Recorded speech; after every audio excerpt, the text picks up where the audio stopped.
할렐루야 샬롬 하고 인사합니다. 할렐루야 샬롬 샬롬 샬롬 샬롬 샬롬. 하나님 사랑합니다. 여러분 주 안에서 사랑합니다. 하나님을 섬기는 자의 복이죠. 우리는 주님의 것이다. 14편 1절에서 8절 말씀입니다. 이스라엘이 애굽에서 나오며 야곱의 집안이 언어가 다른 민족에서 나올 때 유다는 그때 여호와의 성소가 되고 이스라엘은 그의 영토가 되었도다. 하나님은 예루살렘을 그 성소로 택하셨죠. 스바냐 1장 1절에서 3절에 보면 이스라엘 하나님은 참신이시라. 너희 중에 그의 백성된 자는 다 유다 예루살렘으로 올라가 이스라엘 하나님 야훼 성전을 건축하라. 바벨론 포로에서 돌아왔을 때 이렇게 스바냐가 일어나서 외칩니다. 그는 예루살렘에 계신 하나님이시라. 또한 역대하 3장 33장 4절에도 내가 내 이름을 예루살렘에 영원히 두리라 하신 야훼의 전이다. 예루살렘은 선택하셨어요.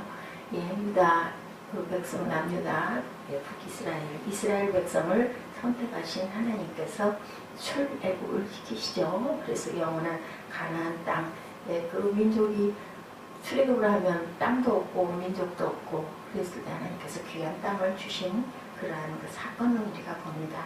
우리 김남주 시인이 산에 이르러라는 시가 하나 있어서 제가 실어봤습니다. 누가 여기 함께 왔는가, 누가 나를 몸매이게 하는가, 솔바람에 목욕하는 숲과 들판, 아까스 못다 엮는 연봉들을 운무 옷자락에 설풋 안으신 한 어른을 대죄하듯 항공에 배움느니 지하의 돌들과 뿌리들이 이분으로 하여 강령하고 땅속에 잠든 이들 이분으로 하여 안식하느라.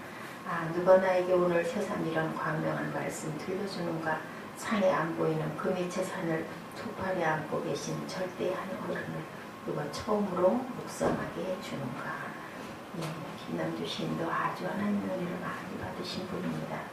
오늘 그 다윗이 고백한 이스라엘이 애굽에서 나오며 야곱의 집안의 언어가 다른 민족에서 나올 때 유다는 야훼 성소가 되고 이스라엘은 그 영토가 되었도다. 그가 반석을 쳐서 몸물이 되게 하시며 찻불로 샘물이 되게 하셨도다. 주님께서 오셔가지고 우리를 새롭게 구원의 역사를 이룬 그 내용을 14편에서 말씀하고 있습니다. 이스라엘의 역사에 가장 중요한 획을 그었던 기념비적인 사건, 출애굽 사건이죠. 출애굽을 정치적인 사건으로 보지 않고 본문의 시인은 그 사건 속에서 역사하시는 하나님을 보고 있죠. 김남주 시인도 같이 똑같은 얘기를 하고 있습니다. 누가 나에게 오늘 새삼 이런 광명한 말씀을 들려주시는가. 산에 안 보이는 그 밑에 산을 두 팔에 안고 계신 절대의 한 어른을 누가 처음으로 묵상하게 해주는가. 성령께서 우리에게 묵상하게 해주시오. 산자락 안에 역사하시는 하나님의 그 모습, 그리고 바람 속에서도 또한 햇빛 속에서도 계신 하나님의 그 따스한 사랑을 우리가 느껴야 된다라는 얘기죠. 노예로 전락해서 아무런 희망 없이 살던 그러한 그 이스라엘 백성, 이게 잊어버렸어요. 70년이나 됐기 때문에. 처음에는 회개도 하고 하나님께서 우리를 풀어주실 거야, 하나님께서 여기서 우리를 고향으로 돌아가게 해주실 거야 했는데 너무 오랜 세월 동안 아무 일 없이 그냥 그대로 노예로 살게 되니까 다 포기했을 거예요. 근데 그 포기한 그 끝자락에 하나님께서는 분명하게 내 고향으로 돌아가라 라고 고레스 마음을 감동시켜서 다시 이스라엘 성벽을 끝내는 버리지 않으시고 선택했던 그 성전이잖아요. 예루살렘. 그곳으로 다시 돌아가서 재건하게 하시고 나라를 이루게 하신 하나님께서 오늘도 저와 여러분에게 역사하십니다. 시인을 통해서 우리가 하나님께 거하시는 성소가 되었다. 이렇게 114편에서 우리를 택했죠. 택한 백성들이니까 하나님의 성전에 나와서 예배하고 찬양하게 되는 거죠. 이렇게 택하셨던 거죠. 이스라엘 백성은 택했기 때문에 끝까지 버리지 않으시죠. 하나님의 백성들을 외면하지 않는 하나님께서 애굽의 노예 상태에서 구원하여 회복시키실 때 그들을 하나님이 거하시는 성소로 삼았다라고 이렇게 1절에 고백합니다. 야곱의 집이 다른 민족에서 나올 때 유다는 야훼의 성소가 되었다. 성소는 카드시라고 하죠. 거룩한 장소, 거룩한 사물을 가리킬 때 흔히 쓰는 이 원어 카드시입니다. 하나님의 성소를 가리는 성막을 만들 때 청색, 자색, 홍색 실과 가늘게 꼰 배실로 휘장을 만들어 성소와 지성소를 구분했어요. 이 성막은 누구예요? 예수님을 예표하죠. 예, 돌아가실 때 성소의 휘장이 위에서 아래로 찢겨서 하나가 되게 한 사건을 만드셨습니다. 예, 이렇게 지성소를 들어갈 수가 있는 것, 청색, 자색, 홍색실이 된 성막, 누구를 통해서, 예수님을 통해서 들어갈 수가 있었는데, 이제는 우리에게 자유롭게 예수님의 이름을 쓸 수 있게 그의 인정을 주신 그러한 하나님이십니다. 이스라엘에게 있어 성소는 가장 중요한 처소, 하나님과의 만남의 장소, 하나님께서 거하시는 곳이었다. 그래서 우리가 늘 지금도 예수님의 이름으로 기도합니다 라고 늘 말씀을 저희들 이렇게 고백을 합니다. 내 입에 그 언어, 그것으로 인하여서 우리가 시인하죠. 입으로 시인하여서 믿음에 이르죠. 그리고 그리스도를 내 마음에 계시게 하는 것이고, 내 마음이 성전이 되어서 우리는 하나님의 백성임을 고백해야 된다. 항상 입술로 고백할 줄 알아야 그것이 바로 믿음으로 의에 이르게 하는 지름길이라고 말씀합니다. 이제 하나님께서는 당신의 신실한 백성들 가운데 늘 함께 계시는 어떤 하나님, 임마누엘의 하나님으로 오신 거예요. 가장 높은 자가 가장 낮은 자의 자리에 오셨죠. 또한 부활하신 주님은 하나님의 백성들의 모임인 교회와 세상 끝날까지 내가 너와 함께 하겠다, 이사야를 통해서 말씀하시죠. 하나님의 백성들을 구원하셔서 하나님의 소유로 삼으신 후에 하나님께서는 그들 가운데 함께 거하신다. 예수님은 오늘도 우리의 마음을 성소로 삼으시기 위하여 모든 사람들의 마음 앞에 오셔서 문을 두드리고 계세요. 오늘 이 아침에도 하나님께서 이렇게 말씀을 통해서 우리의 문을 두드리시죠. 계시록 3장 20절이죠. 볼지어다 내가 문 밖에 서서 두드리노니 누구든지 내 음성을 듣고 문을 열면 내가 그에게로 들어가 그로 더불어 먹고 그는 나로 더불어 먹으리라. 오셨어요. 하나님이 먼저 우리를 찾아오셨는데 그 다음에는 우리가 해야 할 선택이 있습니다. 문을 열어야 된다. 그냥 있어서 내 안에 스며드는 게 아니라 우리가 이 마음을 열고 하나님을 모셔드려야 된다라고 말씀합니다. 문 밖에 서서는 헬라어 헤스테카, 현재 완료형으로 오셔서 준비가 완료된 상태를 나타내고 계십니다. 두드리노니는 후로, 현재 시상으로 지금도 계속해서 두드리고 계신다라는 거예요. 와서 완벽하게 와서 문 앞에 서 계시고, 그리고 끊임없이 두드리고 계신다. 그런데 그 문을 우리가 열어야 되고, 근데 때가 되면 그 두드림이 끝나는 거죠. 이 문이 열린다는 것은 닫힘을 의미한다. 응답이 없는 죄인들을 향한 그리스도의 인내와 사랑을 알리시는 모습으로 불신앙 가운데 있는 자들에게 초청과 약속의 말씀을 이렇게 하고 계십니다. 예, 이제 우리의 행동만이 남았죠. 문이 열려면 주님의 음성을 듣는 것이 먼저고, 주님의 음성은 지금도 들려오고 있는데 우리가 해야 할 행동이 남아있는 것은 일어나서 문을 열어야 된다라는 거죠. 나사로야 나오느라 했을 때 어땠어요? 나사로가 걸어 나와야 한다라는 겁니다.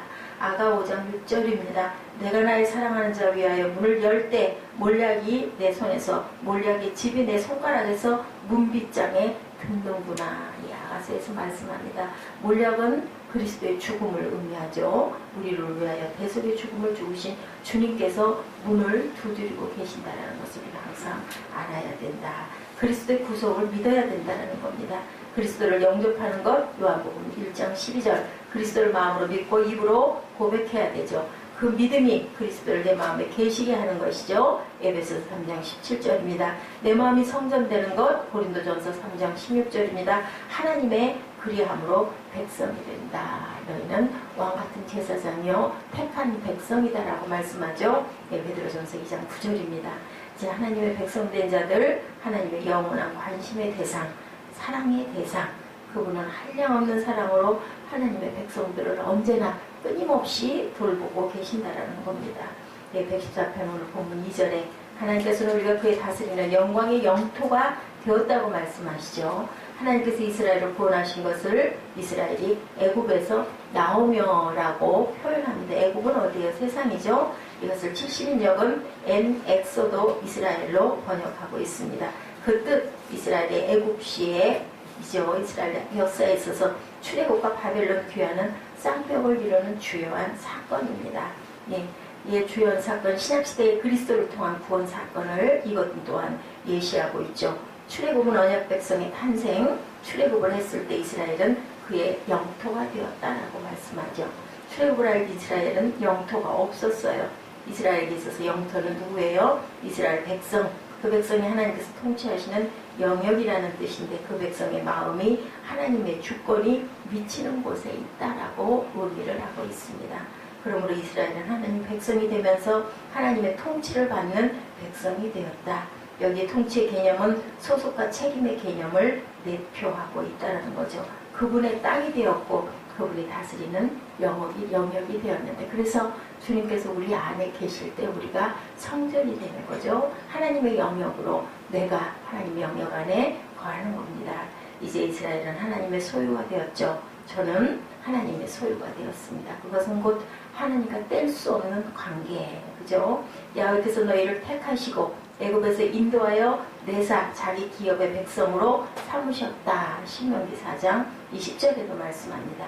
애굽의 종살이에서 해방된 정치적 의미와 기쁨도 크지만 이스라엘이 하나님의 소유가 되고 그의 기업이 백성이 되었다는 것을 강조하고 있죠. 하나님은 너는 두려워 말라 내가 너를 구속하였고 내가 너를 지명하여 불렀나니 너는 내 것이다. 이사야 43장 3절에도 로마서 14장 7, 8절에도 바울이 우리 중에 누구든지 자기를 위하여 사는 자가 없고 자기를 위하여 죽는 자도 없도다. 누구를 위하여 죽어도 살아도 나는 주의 것이로소이다 라는 고백인 거죠. 하나님의 자녀된 저와 여러분은 누구의 것? 하나님 것. 하나님께 소속된 저희들이라는 것을 깨달아 알아야 된다. 그래서 하나님께서는 그랬을 때 은혜로 우리를 새롭게 옷 입히셨다. 8절이죠. 이제 하나님의 은혜로 이스라엘 백성 앞에서 바다는 이를 보고 도망하여 요단은 물러가고 바다에 내가 도망하면 어쩌며 요단아 내가 물러가면 어쩌민고 하나님의 백성 앞에 홍해가 갈라지고 요단이 멈춰 섰다라는 거죠. 땅이여 너는 주 앞 야곱의 하나님 앞에서 떨어라. 우리 땅에 사는 모든 민족들은 하나님 앞에 떨어야 되죠. 얼마나 하나님께서는 거룩하신 분인지 우리가 어때요? 어려운 분들 앞에서는 이렇게 옷을 여미고 이렇게 하게 되죠. 몸을. 그런 것처럼 8절에 새롭게 된 사건 반석을 쳐서 몸물이 되게 하시며 반석은 예수님이시죠. 차돌로 샘물이 되게 하셨도다. 돌이 샘물이 됐어요. 돌이 영생하는 물이 되었다라고 합니다. 이렇게 하나님께서는 기적을 일으키신다. 사막과 메마름이 후자는 풍성함과 생명의 상징으로 변화된다. 너희 산들아 수양같이 뛰놀며 작은 산들아 어린 양같이 뛰놀면 어쩌민고 땅이여 너는 주 앞 곧 야곱의 하나님 앞에서 떨지어다. 그들에게 대단한 조건이 있어서가 아니라 물로 은혜로 차돌도 샘물이 되게 하신 하나님이라는 거죠. 아무것도 아닌 그저 그 진흙 땅덩어리 지렁이 같은 자에게도 뭐로 만들어 주셨어요? 농기구로 만들었다고 이사야에서도 말씀하죠. 우리를 들어서 쓰시는 하나님.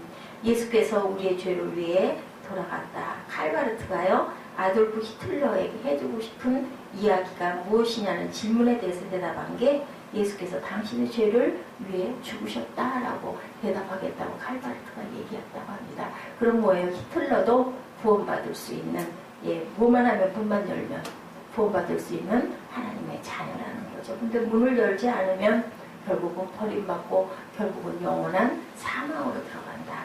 필립이 안시는 하나님의 백성된 우리 모두에게 은혜로 치유된 눈이 필요하다라고 이렇게 얘기를 했어요.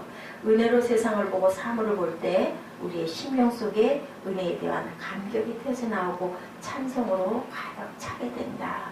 아침에 오늘도 김정환 목사님이 설교하신 교회에 대한 말씀을 하면서 우리 모두는 하나님의 은혜로 거듭났는데 그것은 무엇이냐? 하나님을 바라볼 줄 알고 느낄 줄 알고 믿고 고백할 줄 아는 자이다. 그리고 하나님으로 인하여 우리가 하나님의 은혜를 경험한 자들, 그러한 자들이 하나님의 자녀가 된다라는 그런 이야기를 잠깐 하는 걸 들었습니다. 신은 하나님의 은혜로 하나님의 특별한 사랑을 받은 사람이 되었음을 인식하면서 은혜로 치유된 시각으로 만물을 보죠. 우리가 은혜 받고 나면 세상이 새롭게 보여요. 똑같은 산이고 똑같은 나뭇잎인데 다르죠. 이렇게 산들이 춤추고 강과 바다도 기뻐한다. 기쁨에 넘쳐 산들은 수년과 같이 뛰놀며 작은 산들은 어린 양같이 뛰었다. 4절에 이렇게 고백합니다. 하나님의 백성들이 놀라운 구원의 은혜를 생각하면서 해야 할 일이 있다면 뭘까요? 찬양하는 거죠. 기뻐하는 거죠. 예배하는 거죠. 그리고 또한 기쁘고 좋으니까 우리는 어떻게 아유 감사합니다 하는 거죠. 그것밖에 없다라는 거죠. 감사로 우리가 항상 우리의 마음을 하나님께 올려드려야 된다. 그 해밍웨이 단편 세상의 수도 전에 언젠가 제가 한번 여러분들에게 이어가로 알려드린 적이 있는데요. 은혜가 메말라버린 세상에서 은혜를 갈망하는 인간 군상들의 모습이 나타나 있어요.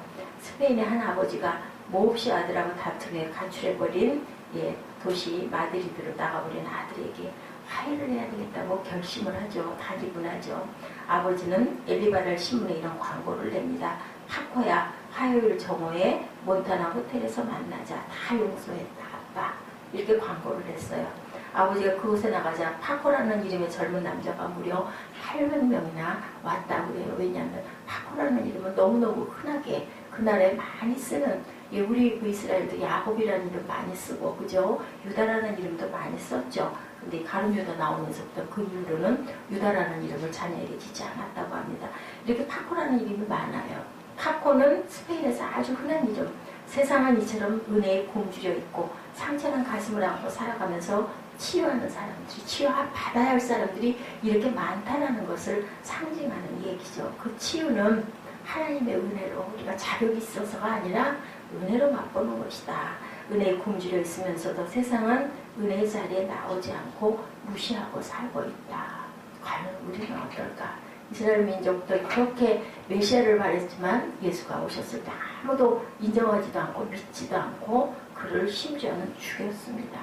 이런 것처럼 하나님이 지금도 문 밖에서 우리에게 문을 두드리고 계신다라는 것, 음성으로 우리에게 말씀하고 계신다라는 것, 바람 속에서 햇빛 속에서 또 이 강추위 속에서도 하나님의 손길이 있다라는 것. 제가 아까 처음에 초두에 말씀드린 것처럼 김남조 시인도 똑같이 누가 나에게 오늘 세상 이런 광명한 말씀 들려주는가. 산에 안 보이는 그 밑에 산을 두 팔에 안고 계신 절대한 어른을 누가 처음으로 묵상하게 해주는가. 우리가 문만 열면 주님께서 우리와 더불어 먹고 마시고 함께 계시겠다고 기다리고 계신다는 건 오늘 114편 통해서 깊이 느끼시고 묵상하시는 귀한 하루 되시기를 주님의 이름으로 축복합니다. 기도하시겠습니다.